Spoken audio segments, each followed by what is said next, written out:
Tumahali at may gagawin tayo ng isang welding machine, no. Wala raw itong power. So sasaksak natin, no, kung wala nga talaga siya power. Naka-on na to.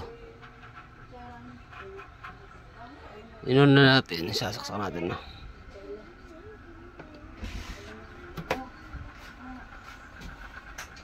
Wala talaga siya power, no. Ito itong gagawin natin. So babaklasin ko muna to, no.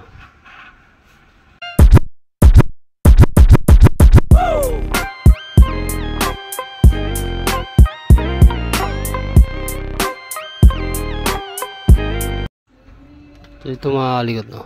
Kaya walang power to dahil ito ay may short, no. Itong welding na pinakita natin walang power.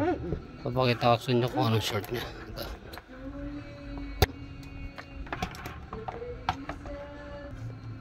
Short yung MOSFET nya, no. Short yung kanyang RGB. Ito papakita ko sa inyo. Itong IGBT nya. Ayan, no.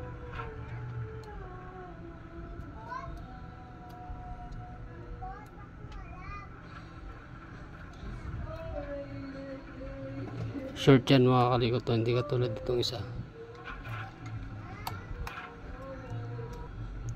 Itong isa hindi ito short, pero mas maganda palitan na natin itong dalawa, no? So tatanggalin ko muna, no, tapos kakabit natin. So mga kalikot, no, ito yung welding machine na ginagawa natin, walang power, no? So meron tayong pampalit na dito. Ito nabili na natin to, no? Ito papapalit natin kasi wala kang power, sabog yung ano nya, sabog ang kanyang RGBT, no. Papalitan natin itong dalawang to, tapos sabay check na rin natin yung mga diode nya, tsaka capacitor, tsaka resistor, no.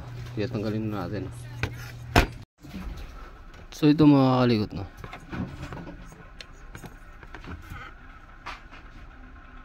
tinanggal natin yung mga shorted nya, no.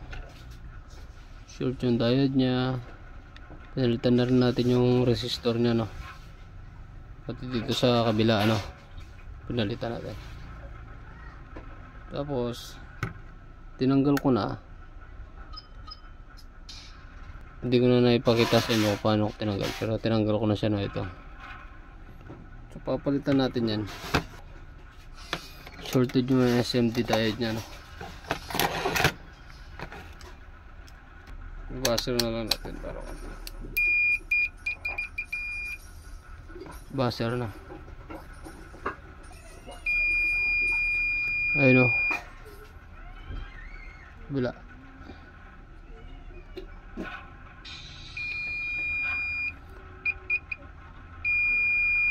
Ayun, no. Shorted siya, no. Swap. So, palitan muna natin, no.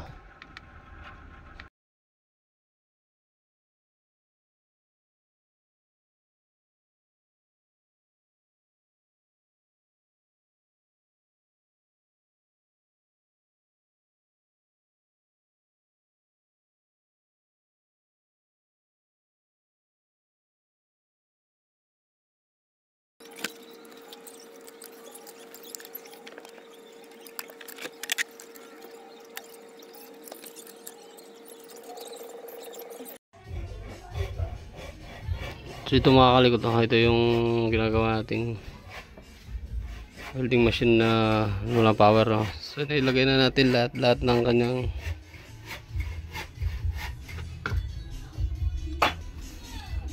nilagay na natin yan, kanyang mga resistor tsaka diode. Nilagay na natin, inassemble na lang natin, no? Ito lahat ng mga pinalitan natin to.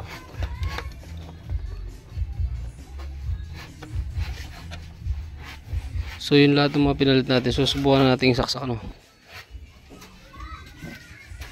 Ito yung plug. Saksak natin, no.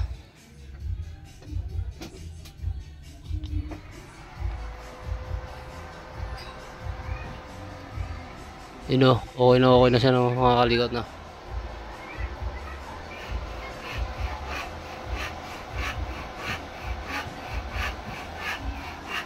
Okay na siya. So hanggang dito na lang. Pagka ganun no power, alam nyo na ako sa inyo titignan. So maraming salamat sa panonood.